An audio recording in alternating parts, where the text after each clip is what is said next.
All right, welcome to ASM Track Tips. I'm Andy. Today we're going to cover Brainerd International Raceway. We're going to more focus on the 2.5 mile track, and we will make a few notes on the 3.1 Donnybrook track. Not a very common configuration ran. Most of the time, if you're going to Brainerd, you're probably going to run on the 2.5 mile competition course. Brainerd International Raceway. We are going to be taking a lap around Brainerd in a 3,000 pound car, 300 horse on street tires. So again, obviously if you've got a Miata or a crazy high horsepower, whatever, line and everything is going to be different. So just make sure you kind of go into that with this track, knowing if you have a faster car, you might need to be braking in spots where I say maybe you can go flat out. So we are going to start on the competition course. You have the paddock right here. And before I begin, I'm going to tell you the numbers are a little weird on the comp course, and that's because the numbers are all based on the full 3.1 mile track, which was actually there first.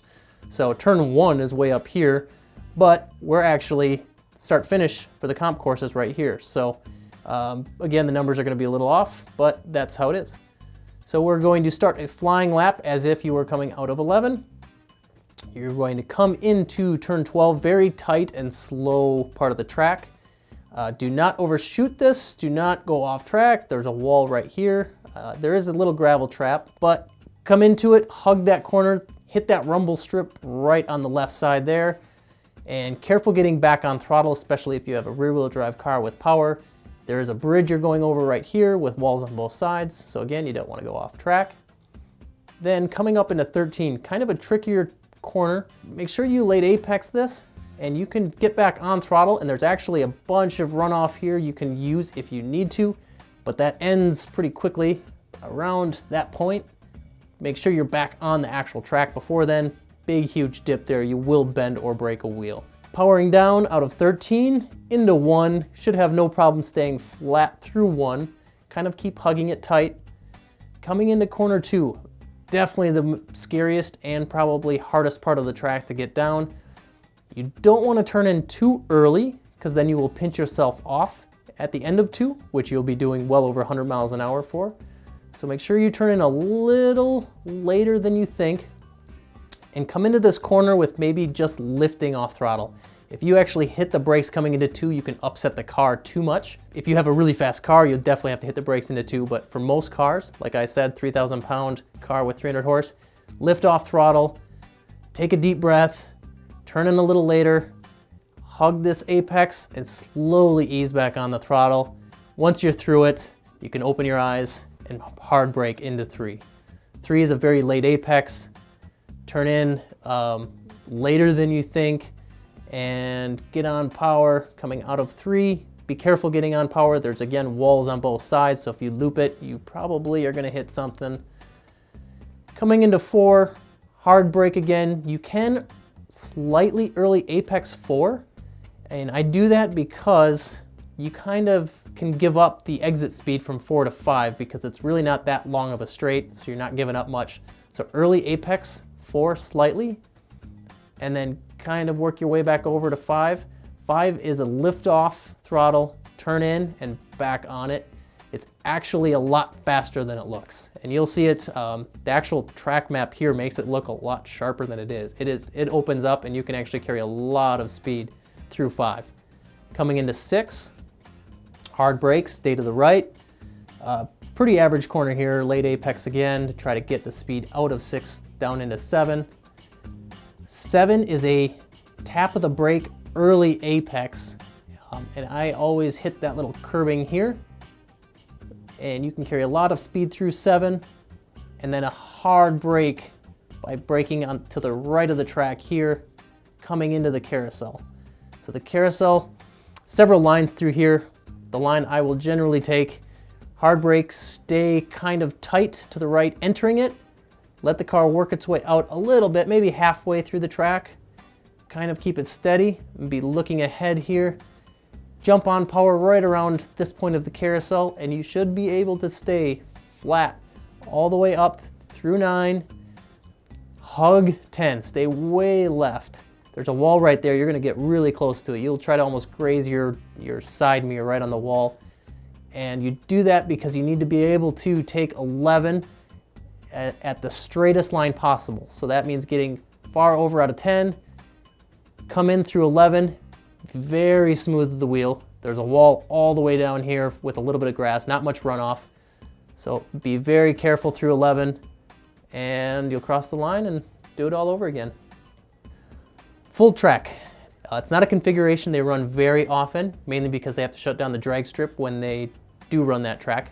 But we're gonna just give a quick demonstration here coming out of 8, entering the full track. So you'll probably come through 7 flat, and you should be able to, I would think, stay flat through 8. Probably a pretty decent break here. Turn in through 9. I know there's a bridge here, so again, there's gonna be walls on both sides, probably not a lot of runoff. And you'll come down 9, enter 10. This, you'd want a heavy brake, but you'd want to late apex this and try to get your exit speed coming out of 10, because any little extra exit speed coming out of 10 is carried the whole way down. This is a 1/4 mile drag strip that ends probably right here. So you have another 1/4 mile. You have almost 1/2 mile entering turn 1. I think this is the fastest corner in the US, I believe they say. I could be wrong. If I'm wrong, let me know. But very, very, very, very fast. You definitely want to be careful through there. Work your way up with your car to try to take 1 as fast as you can. And then obviously 2 is always scary as well. So 3.1 mile track looks scary, I'll be honest. Brainerd International Raceway competition course. We are in a 2001 Honda S2000. This is an NA S2, probably making 210 horsepower on street tires. And I will say this is actually a standing start lap, so we're not gonna get a full lap. This standing start lap was done coming out of the pits. You're missing turn 12, and we're actually currently starting this video right at the apex of turn 13. So you're missing a little bit, but we're gonna get most of the important stuff. So coming out of turn 13, kind of a wide corner. You can use this extra track there if you need to run way left. Don't go too far left, there is a big pothole there. So coming into turn 1 here, should have no problem staying flat. And turn 2, scariest part of the track. Super fast, don't turn in too early, and be super smooth. Lots of walls over there on the left, so not somewhere where you want to go off track. Coming into turn 3, heavy brake. This is actually about 100-degree or so corner. Work on getting that exit speed out, using those curbs on the left there if you need to. And coming up here, you're gonna brake, and you're actually gonna stay left, not let the car get too far to the right, because you're gonna try to set yourself up a little bit better for this corner, which is actually way faster than you think. Use the curbing there on the left, back over to the right, late brake again here, turn in, try to get back on throttle as soon as you can, and again, using those curbs. Coming into turn 7, you're actually going to early apex this, kind of just treat it as a kink, then heavy brake, turn in, entering the carousel. Let the car kind of drift a little bit to the left, but not too much. Little bump there, tuck it back in, let the car drift over to the left while adding throttle. Coming up through the walls here, you're gonna try to get as far left as you can, clipping really close to that wall. Turn right, watch out for the bump there, and being super smooth through that turn 10, 11 area. And as you see, I take a complete wrong line entering into turn 12 because that was just a standing start. The finish line was actually right after turn 11. So that was where we ended the timing lights. But typically you'd take 12 on the right, treating that as a slow, late apex, standard 90-degree corner going underneath the bridge. All right, track rats. I know you've been wanting to know about the scores on this track. For the fun factor, I'm gonna give it a 6. It is definitely a fun track, but the one thing that I don't like about it that kind of takes away from the fun is the risk. So the risk factor on this track, I'm giving it a 9. Very risky, lots of walls. Turn 2 is very fast with lots of stuff to hit out here. Walls kind of all around, walls up through here, coming between 11 and 12, and 11 is a very hard corner to get down, so very risky, 9 out of 10. Technicality, I'm giving this track a 6 out of 10. Definitely has some technical corners, but I think a lot of the corners are actually more risky than anything, and it just takes a good set of balls to kind of get these corners down, and I don't know if I'd call that being technical. So 6 out of 10.